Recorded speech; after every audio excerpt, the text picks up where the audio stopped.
우리 모든 그리스도인들의 근간은 또 기초를 이루고 있는 믿음에 대해서 우리가 계속해서 살펴보고 있습니다. 우리가 믿음이라고 하는 단어를 떠올린다면은 뭔가 붙잡아지지 않는 굉장히 추상적인 이미지가 강합니다.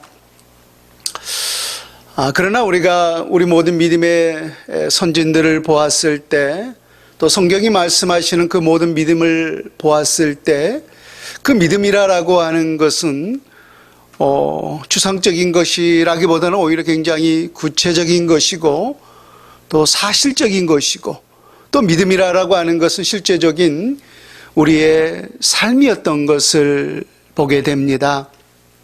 그래서 우리가 지난 시간에 첫 번째 믿음이라고 하는 것은 우리 삶에 또 보여지고 또 나타나고 증거되고 또 드러나는 것이다 라고 말씀을 했습니다. 물론 우리가 이 믿음이라고 하는 것은 하나님과의 관계에 있어서는 보이는 것이 아니라 보이지 않는 것이 사실이죠. 그래서 믿음은 보이는 것을 소망하는 것이 아니라 보이지 않는 것을 소망하는 것이다 라고 했는데, 우리 하나님을 소망하잖아요. 또 우리에게 주시는 영원한 천국을 또 소망하면서 살아가고 있잖아요. 근데 이 모든 것들이 과연 우리 눈에 보여지는 것들인가 라고 하는 거예요. 하나님의 살아 역사하심을 우리는 확신한 줄로 믿습니다. 그럼에도 불구하고 그 하나님은 본질적으로 영이신 분이기 때문에 우리 눈에는 결단코 보이지 않는다라고 하는 거예요. 또 우리가 이처럼 어떤 고난 속에도 불구하고 어떤 어려움 속에도 불구하고 또 하나님 나라를 소망하면서 때로는 눈물을 흘리며 고통 중에서도 우리가 인내하며 살아가고 있지 않습니까? 근데 그 하나님의 나라가 과연 우리 눈에 보이느냐라고 하는 거예요. 보이지 않는다라고 하는 거죠. 그럼에도 불구하고 보이지 않는 그 하나님을 우리는 마치 보이는 하나님처럼 붙잡고 살아가고 있고, 또 보이지 않는 그 하나님의 나라를 할지라도 실제적으로는 우리 가운데 이루어져 가고 있고 또 이루어졌고 또 장차 그 하나님의 나라가 완전하게 이루어질 것을 우리는 확신하며 살아가고 있는 줄로 믿습니다. 왜 그렇죠? 하나님을 우리 모두는 신뢰하기 때문인 것이죠. 그래서 정리하자면은 우리의 믿음은 보이는 것을 소망하는 것이 아니라 보이지 않는 것을 소망하는 것이라고 했어요. 그러나 여기서 우리가 반드시 깨달아야 할 것은 그 보이지 않는 것을 소망하는 우리의 믿음의 삶은 반드시 보여지는 것이라고 했어요. 여러분, 히브리서 11장에 기록된 우리 모든 믿음의 선진들, 그들을 향해서 이렇게 기록하고 있죠. 이들은 보이지 않는 것들의 증거니 이로써 선진들이 증거를 얻었느니라 라고 했어요. 우리보다 앞서서 수천 년 전에 먼저 살았던 노아를 비롯해서 아브라함, 이삭, 야곱, 모세 등등 수많은 믿음의 선진들, 그들도 우리와 똑같았다라는 거예요. 그들도 보이는 하나님을 소망하는 것이 아니었어요. 보이는 하나님의 나라를 소망하는 것이 아니었다는 거예요. 우리와 동일하게 보이지 않는 하나님을 소망하고 또 보이지 않는 하나님의 나라를 그들은 소망하면서 살아왔어요. 근데 실제적인 그들의 삶은 과연 어떠했는가라고 하는 거예요. 히브리서 11장에 기록된 그 믿음의 선진들의 모습을 보면은 그들이 보이지 않는 그 하나님을 소망하면서 이 땅에 어떻게 믿음으로 살아냈는가라고 하는 그 믿음의 삶의 역사를, 그 믿음의 삶의 증거들을 실제적으로 기록하고 있는 것을 보지 않습니까? 그래서 믿음이라고 하는 것은 굉장히 그 단어를 생각했을 때 추상적인 것이지만은 아니오시다예요. 구체적인 거예요. 우리 삶의 실제적인 모습이 바로 믿음이다 라고 하는 것입니다. 그래서 우리가 지난번에 사복음서의 몇몇 구절들을 찾아보았습니다마는 예수님도 그랬고 그들에게 믿음 있는 것을 보시고였어요. 그들에게 구원받을 만한 믿음 있는 것을 보고 그들에게 치유받을 만한 믿음 있는 것을 보고 우리 하나님께서 그들을 구원하시고 그들을 치유하셨던 놀라운 역사를 보게 되었습니다. 그래서 믿음이라고 하는 것은 반드시 믿음의 삶이라고 하는 것은 반드시 우리 삶 가운데 나타나고 드러나고 보여지고 증거되어져야 한다라고 하는 것이죠. 오늘 우리가 두 번째 아브라함의 믿음을 통해서 살펴볼 것은 믿음은 어떠한 순간에도 견고하여서 흔들리지 않는 것이 바로 믿음이다라고 하는 것입니다. 먼저 오늘 본문 17절 말씀을 잠시 봐요. 아브라함은 시험을 받을 때 믿음으로 이삭을 드렸으니 그는 약속들을 받은 자로 돼 그 외아들을 드렸느니라 라고 했어요. 그러니까 지금 이삭을 무엇으로 드렸어요? 믿음으로 드렸잖아요. 그럼 그 드리는 것이 어떤 추상적인 거예요? 믿음으로 드리는 것이 실제적인 삶이에요. 실제적인 증거예요. 믿음으로 드리는 것을 보여줬잖아요. 실제적인 삶인 거잖아요. 여러분, 이 땅을 살아가는 우리 모든 부모들에게 있어서 최고의 아킬레스건, 그 최고의 약점이라고 한다면은 저는 우리 자녀들이 아닐까라고 하는 생각이 들어요.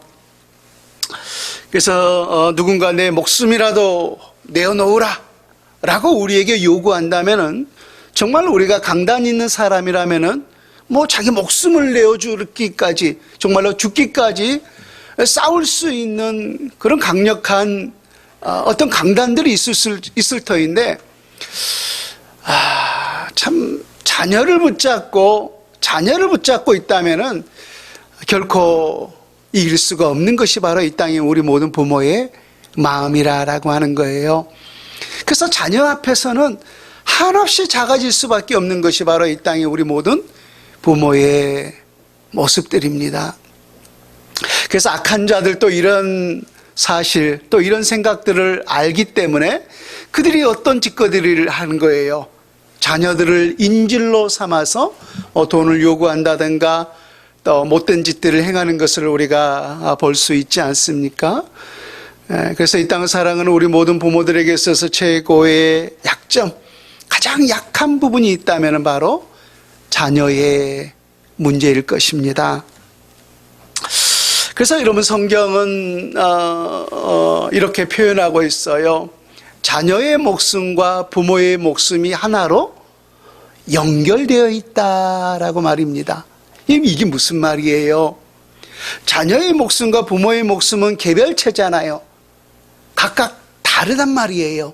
그런데 왜 부모의 입장에서 자녀의 목숨과 부모의 목숨은 하나로 연결되어 있다라고 말씀하고 있을까요? 부모는 그처럼 목숨을 다해서 자녀를 사랑하고 있다라고 하는 표현 아니겠습니까? 여러분, 오늘 창세기에 나오는 야곱이라고 하는 인물을 잘 아실 것입니다. 창세기 28장에서부터 36장까지 이 야곱의 일대기를 집중적으로 창세기에서 기록하고 있는데, 물론 그 이후에도 창세기 50장까지 그 야곱이 애굽에 들어가기 전까지 간간히 나오기는 합니다만은 28장 36장까지 야곱의 일생이 줄을 이루고 있죠. 근데 이 야곱이 요셉 때문에 결국은 이제 애굽에 들어가서 바로왕 앞을 마주하지 않습니까? 그랬을 때 이 야곱이 바로왕 앞에서 하는 말이 뭐였냐면은, 내 나그네 세월이 130년이다. 많은 이 땅에서 참으로 험악한 세월을 보내었나이다 라고 했어요. 물론 우리 모든 각 사람들도 뭐 험악하지 않는 인생이 누가 있겠습니까마는, 그래도 보면은 좀 어떤 사람들은 그 인생이 좀 평안한 사람들도 있고 또 끊임없이 고난의 연속인 그런 사람들이 분명히 있어요. 뭐 질병을 통해서 때로는 물질을 통해서 참 험악한 삶을 살아가는 그런 삶이 있단 말입니다. 근데 우리가 그 야곱이 고백했던 것처럼 그 야곱의 일대기를 우리가 뒤돌아본다면 참 야곱은 험악한 세월을 사는 것이 맞아요. 혹시 그는 태어날 때부터 어떻게 태어났어요? 태어날 때부터 싸우면서 태어났어요. 어머니 뱃속에서부터 이미 네가 먼저 나갈래? 내가 먼저 터쳐나갈래? 라고 하면서 먼저 나가니까 야곱은 그의 형 에서의 발 뒤꿈치를 잡고 나오지 않았습니까? 그래서 태어날 때부터 그렇게 태어나왔고 또 에서와 야곱 사이에 계속해서 투닥투닥 싸우면서 보이지 않는 전쟁이 계속되지 않습니까? 그뿐만 아니라 또 그 일 때문에 또 속고 속이는 참 끊임없는 그런 인생들을 이 야곱이 걸어와요. 이처럼 야곱은 허박한 인생을 살아온 것이 분명한데 그 가운데 가장 큰 험악한 그 인생의 한 도막을 여러분들에게 말씀드린다면은 야곱에게 있어서 저는 자녀를 잃은 그 고통과 아픔이 아니었을까라고 하는 생각이 듭니다. 야곱에게 있어서 요셉은 참으로 사랑하는 자녀였어요. 이 야곱이 요셉을 얼마나 사랑했던지 다른 11자녀들이 그 요셉을 시기할 정도였어요. 그러니까 요셉이 결국은 그렇게 사람들에 의해서 팔려간 원인이 어디에 있어요? 그러니까 아버지가 그를 특별히 편애하듯이 사랑하니까 그 시기심에 의해서 그렇게 팔려가지 않았습니까? 물론 그 내막을 아니까 우리는 실제적으로 팔려갔다라고 이렇게 말을 하지만은 그 당시에 야곱은 어떻게 받아들였어요? 그의 형제들이 짐승에 의해서 찢겨 죽였다라고 말하지 않습니까? 그래서 그의 옷에 그 피를 묻히고 막 찢기면서 짐승이 요셉을 찢어 죽였습니다 라고 했어요. 그래서 그 내막을 모르는 이 야곱에게 있어서는 요셉은 이미 죽은 아들로 받아들여졌던 거예요. 죽은 아들로. 참 그 아들을 잃은 그 야곱의 그 상심이 얼마나 컸겠는가라고 하는 거예요. 근데 야곱에게 이것이 처음이 아니었어요. 이것으로 끝나는 것이 아니었어요. 두 번째, 또 베냐민을 잃을 처지에 놓이게 되었다라고 하는 것입니다.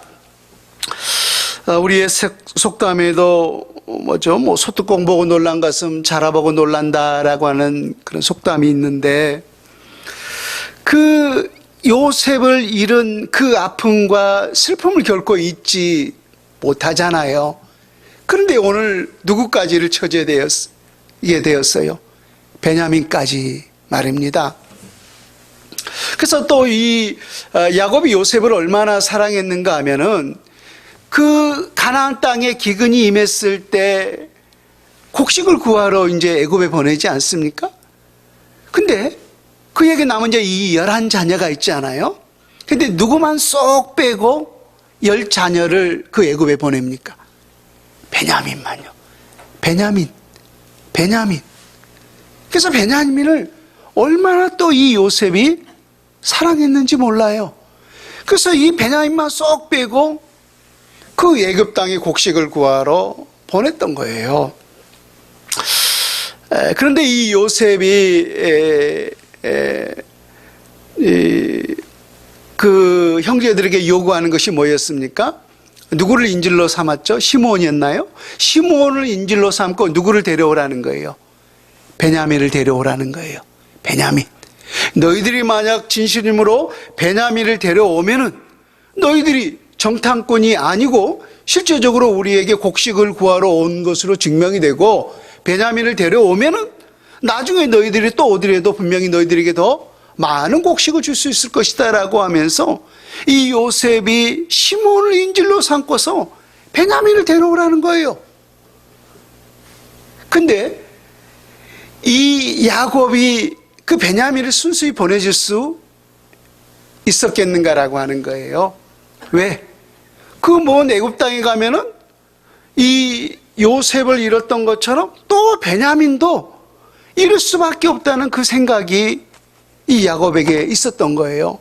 그래서 내가 어떻게 그 한 자녀를 잃은 것도 부족한데 내가 이 베냐민마저 잃을 수 있겠는가라고 하면서 그 나머지 형제들에게 이 베냐민을 보내주지 않잖아요.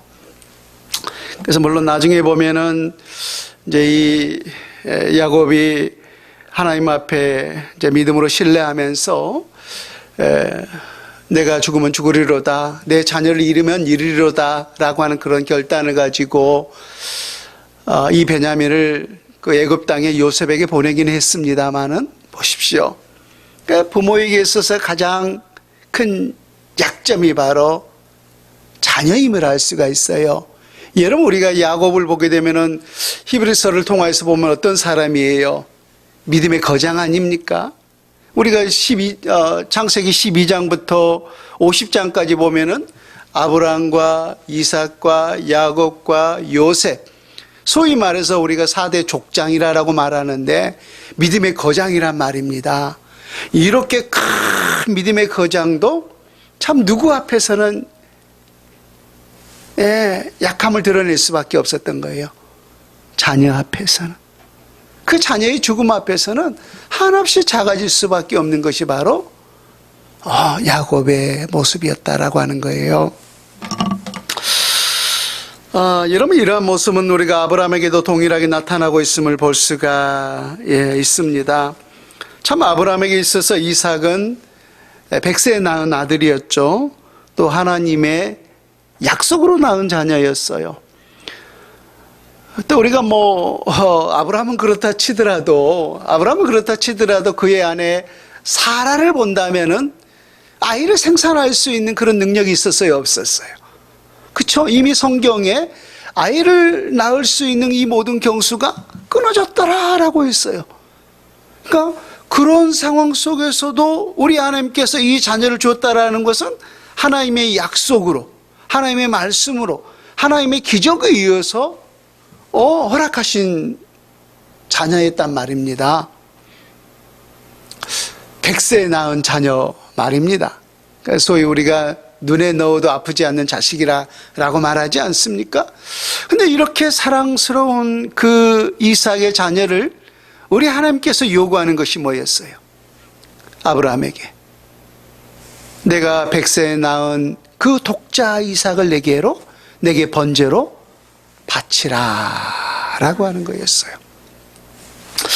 참 아까도 말했지만 우리가 내 생명을 바치라면은, 정말로 하나님이 너 내 생명을 바치라 라고 한다면은 우리가 정말로 하나님 앞에 내 생명을 드릴 수 있는 그런 각오가 되어 있지만은 내 자식을 내게 바치라 라고 한다면은 그 말씀에 쉬이 순종할 수 있는 부모가 과연 몇 명이나 될 수 있겠는가라고 하는 거예요.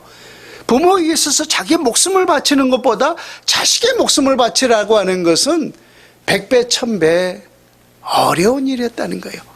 그래서 이것이 아브라함에게는 정말로 말할 수 없는 큰 시험이었던 거예요. 하나님께서 아브라함에게 허락하신 큰 시험요.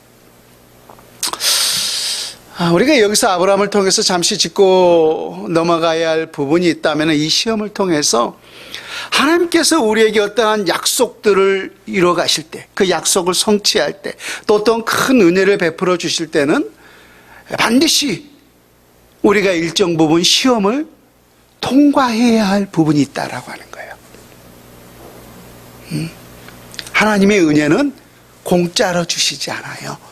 하나님의 은혜는 거저 주시지 않아요. 반드시 우리에게 어떠한 그 시험에 대가를 요구할 때가 있다는 거예요.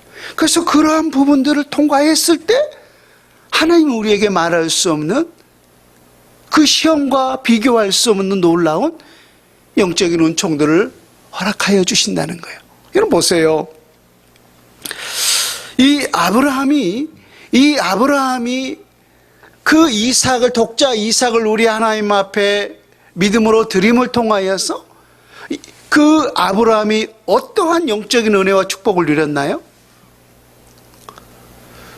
그 시험을 통과함을 통하여서 우리가 아브라함을 믿음의 조상이라고 말하잖아요. 믿음의 조상이에요. 그래서 그 이삭을 믿음으로 드림을 통하여서 만 백성들을, 장차 이루어질 만 백성들을 얻을 수 있는 그런 영적인 아비가 되었던 것을 보게 돼요. 누구를 내어줌을 통하여서? 독자 이삭을 내어줌을 통하여서.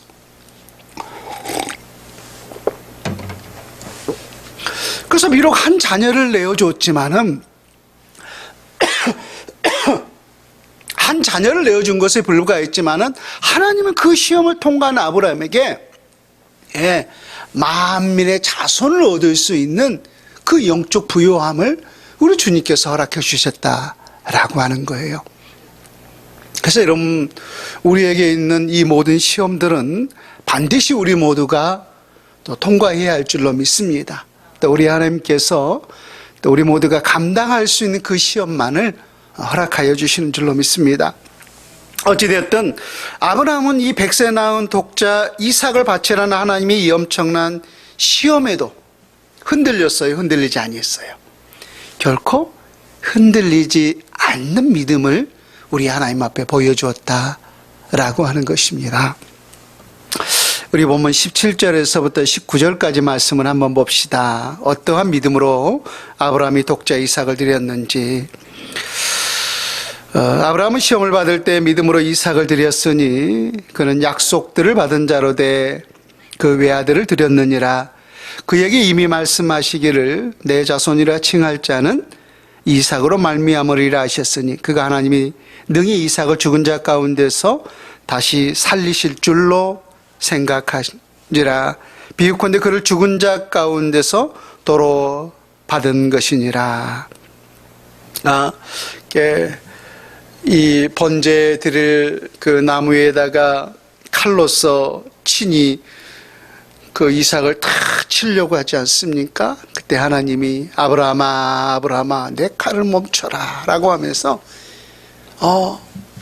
그를 이미 받았다는 거예요. 그러니까 받았다는 거예요. 그러니까 이미 실제적으로는 그 이삭이 죽지 않았지만은 그 모든 과정을 통하여서 하나님이 이미 그 믿음을 통하여서 이삭을 받으신 거였어요. 그래서 죽은 자 가운데서 실은 도로 받은 거죠. 도로 받은 거였어요. 우리가 이러한 신앙을 소위 부활신앙이라고 말을 하는데, 이처럼 아브라함은 자녀의 죽음 앞에서도, 자녀 문제 앞에서도 결코 흔들리지 않는, 우리 모든 부모에게서 최고의 아킬레스건인 그 자녀 문제 앞에서도 흔들리지 않는 굳건한 믿음을 우리 가운데 보여주고 있다라고 하는 것입니다. 또 한 사람 여러분에게 소개하고 싶은데요, 바로 다윗입니다. 다윗 역시 그가 왕이 되기까지 참으로 사울에게 쫓기면서 참으로 말할 수 없는 험악한 인생을 살았던 것을 보게 돼요.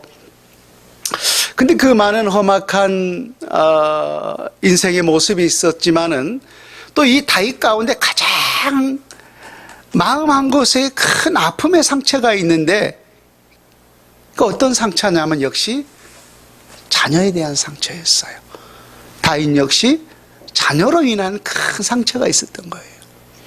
보세요, 다윗이 그 왕권을 얻기까지, 차지하기까지 얼마나 큰 어려움이 있었습니까? 저 수십 년을 그 사울에게 쫓기면서 그렇게 하나님의 선한 역사를 통하여서 어렵사리 왕권을 지게 되었는데, 그 왕권이 누구에 의해서 또다시 뺏기게 되었어요? 그쵸? 자기 자식 때문에. 자기 자식 때문에.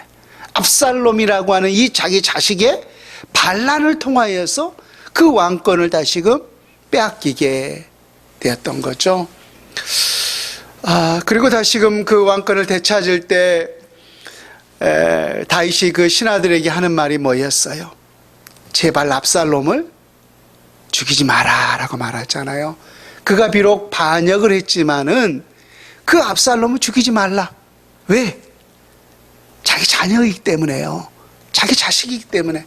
그래서 그토록 압살롬을 죽이지 말라라고 하는 그런 부탁을 했지만은 그 신하들이 죽이고 말죠. 그래서 참 그 압살롬을 부여잡고 얼마나 압살롬아 압살롬아 좀 욕 같네요. 내 아들 압살롬아라고 하면서 그 아이를 부여잡고 참 통곡하면서 울지 않습니까? 근데 이 다윗에게 그것이 전부가 아니었어요. 그것이 전부가 아니라 그 밧세바에서 낳은 밧세바 사이에서 그 불륜이죠, 어떻게 보면은. 그래서 태어난 그 자녀의 또 아픔을 겪게 되었던 것을 보게 돼요. 자, 우리 성경을 직접 찾아봅니다. 사무엘하 12장으로 한번 가보세요. 구약 성경 480페이지 여간에 있습니다. 사무엘하 12장 사무엘하 12장 15절부터 한번 보세요. 그러니까 다윗이 그 우리아의 아내, 그렇죠? 우리의 아내를 범죄하여서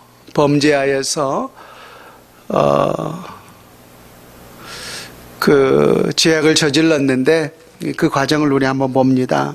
사무엘하 12장 15절부터 나단이 자기 집으로 돌아가니라.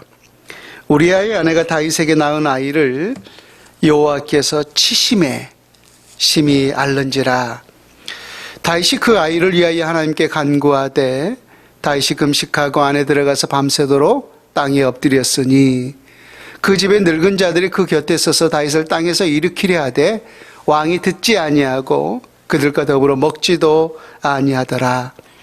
이래 만에 그 아이가 죽으니라. 그러나 다윗의 신하들이 아이가 죽은 것을 왕에게 아뢰기를 두려워하니 이는 그들이 말하기를 아이가 살았을 때 우리가 그에게 말하여도 왕이 그 말을 듣지 아니하셨나니 어떻게 그 아이가 죽은 것을 그에게 아뢰 수 있으랴.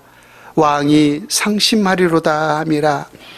다윗이 그의 신하들이 서로 수군거리는 것을 보고 그 아이가 죽은 줄을 다윗이 깨닫고 그의 신하들에게 묻되 아이가 죽었느냐 하니 대답하되 죽었나이다 하는지라. 다윗이 땅에서 일어나 몸을 씻고 기름을 바르고 의복을 갈아입고 여호와의 전회에 들어가서 경배하고 왕궁으로 돌아와 명령하여 음식을 그 앞에서 차리게 하고 먹은지라.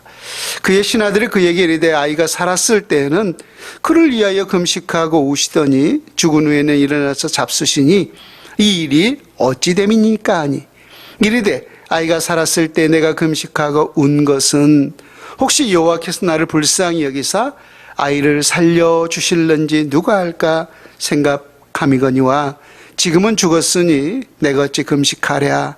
내가 다시 돌아오게 할 수 있느냐. 나는 그에게로 가려니와 그는 내게로 돌아오지 아니하리라 아니라.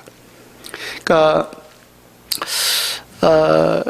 이 다윗이 그 우리아의 아내 밧세바를 범하고 또 그 범죄를 은폐하기 위해서 자기의 장수인 그 우리아를 그 전쟁의 최전선에 나가게 해서 죽게 하는 이 참 살인을 저지르지 않습니까?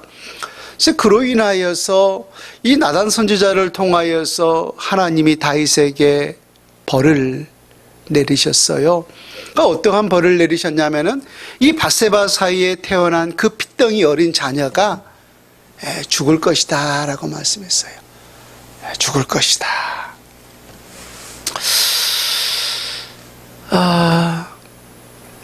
근데 오늘 여호와께서 치심에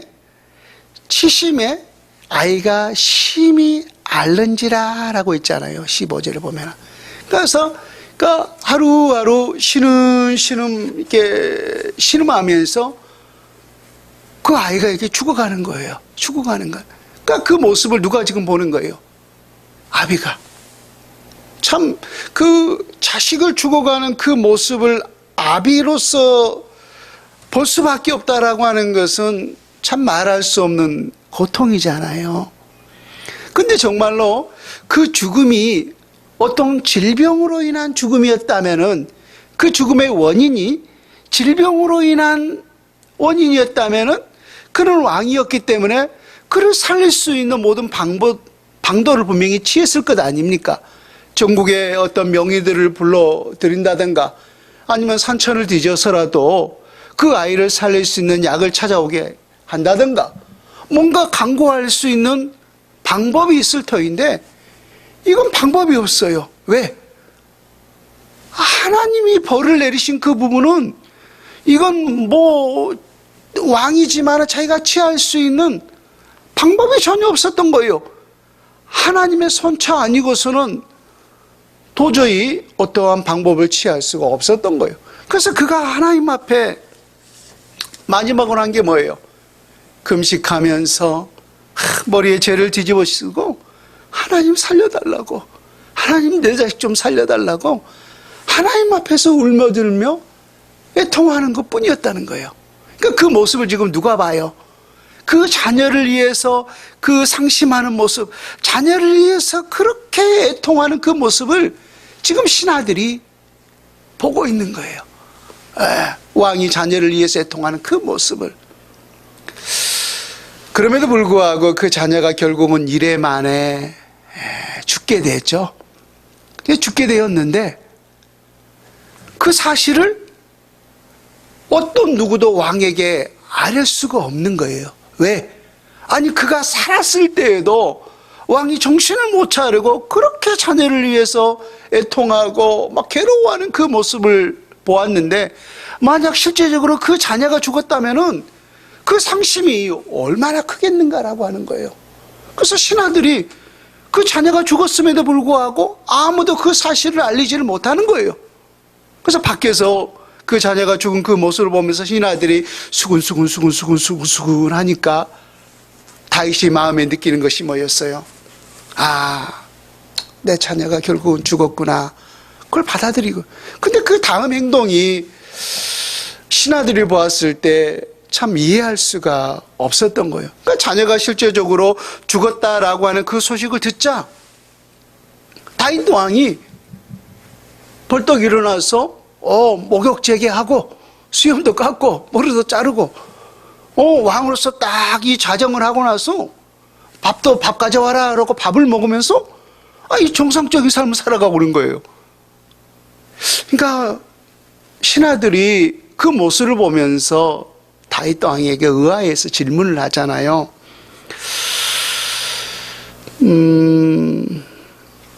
21절에 보면 신하들이 다윗에게 이런 질문을 해요. 그의 신하들이 그에게 이르되 아이가 살았을 때는 그를 위하여 금식하고 우시더니 죽은 후에는 일어나서 잡수시니 이 일이 어찌 됨이니까? 22절 다윗이 이렇게 대답하죠. 아이가 살았을 때는 내가 금식하고 운 것은 혹시 여호와께서 나를 불쌍히 여기서 아이를 살려주실는지 누가 알까 생각함이거니와 지금은 죽었으니 내가 어찌 금식하랴? 내가 돌아오게 할 수 있느냐? 나는 그에게로 가려니와 그는 내게로 돌아오지 아니하리라. 아니라. 그렇잖아요. 이미 죽은 자가 있다면 산 자가 그에게로 돌아갈 수는 있지만 죽은 자가 다시금 우리에게 돌아올 수는 없는 거잖아요. 그래서 다윗은 그 죽음을 그냥 받아들였던 거예요. 하나님의 그 섭리를 받아들였던 거예요. 저는 이것이 바로 우리 믿음의 사람의 저는 바른 모습이라고 생각합니다. 물론 우리가 이 땅에서 서로의 유명을 달리했을 때 육신의 슬픔은 분명한 거죠. 저도 어머님을 보냈습니다마는 참 말할 수 없는 슬픔이고 또 고통인 것은 사실이에요. 그럼에도 불구하고 돌아오게 할 수 없는 것은 우리 이건 인간의 능력 바뀐 거예요. 그래서 그 하나님의 섭리를 우리는 인정하고 우리에게 주신 삶을 어떤 슬픔이 있다 할지라도 우리는 믿음으로 이겨낼 수 있어야 한다는 거예요. 믿음으로 이겨낼 수 있다. 여러분 이것이 바로 흔들리지 않는 저는 굳건한 믿음인 줄로 믿습니다. 여러분, 저에게 참, 제가 늘 존경하고 또, 신앙의 깊은 교제를 나누고 또 함께 기도하는 귀한 권사님이 한 분 계십니다. 연세가 한 80 정도 되셨는데요.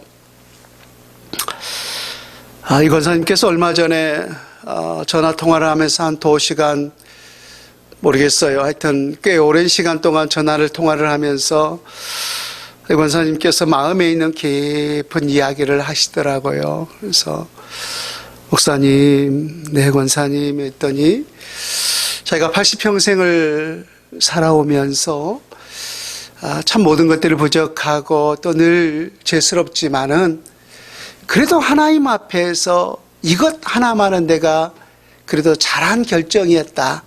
지금 생각해도 참 잘한 결정이었다. 라고 하는 그 말씀을 해요. 그래서 권사님 무슨 말씀이세요? 라고 했더니 오늘 이 앞에 나오는 이 세 사람들처럼 그렇죠? 다윗도 그랬고 또 아브라함도 그랬고 또 야곱도 그랬고 어찌됐든 그들은 실제적으로 다 자녀를 잃은 것과 마찬가지 아니었습니까?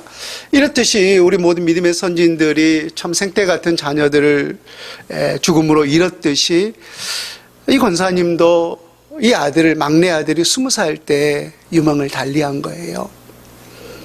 20살이면 다 크지 않았습니까? 다 커서 서울에 이렇게 잠시 갔는데 한밤중에 교통사고로 죽음을 맞이한 거예요. 근데 더 안타까운 것은 그 피해자가 그렇게 운전했던 그 사람이 무면허인 거예요. 또 음주운전인 거예요. 그러다 보니까 아무런 보상을 받을 수 있는 길이 없잖아요. 아무런 보상을 받을 수 있는 길이 없어요. 그래서 그 삼촌들과 같이 함께 그 아이 그 당시에 그 청년이었나 봐요. 그래서 그 피해자의 집에 갔더니 오히려 도와주어야 할 그러한 지경이었던 거예요. 그러니까 어느 정도 재산이 있거나 뭔가 있다면은 보상받을 수 있는 길이라도 있을 터인데 아무런 보상받을 수 있는 길이 없는 거예요. 법적으로도 그렇고 또 현실적으로도 그렇고. 그렇다면 아무리 우리가 운전을 통하여서 이렇게 사망에 이르간다면은 우리는 그걸 의도적인 것이 아니라 과실로 있기 때문에 우리는 과실치사라고 하는 말을 하잖아요. 그래서 아무리 과실치사를 할지라도 그래서 사람을 죽었기 때문에 감옥 생활을 할 수밖에 없는 거잖아요.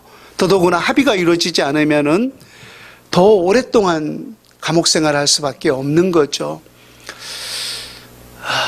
근데 권사님께서 경찰서에 찾아가서 오히려 그 자녀를 용서해 달라고, 자기를 죽인 그 자녀를 오히려 용서해 달라고.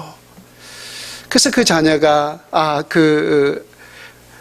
운전했던 그 피해자가 다시금 그 감옥에 나와서 정상적인 사회생활을 할 수 있도록 그렇게 선처를 해줬다라고 하는 거예요. 그래서 아무것도 저희가 80평생에 잘한 것이 없지만은 그 생태 같은 자녀를 묻고 그런 슬픔과 어려움 참 그런 가운데 있었지만은 그럼에도 불구하고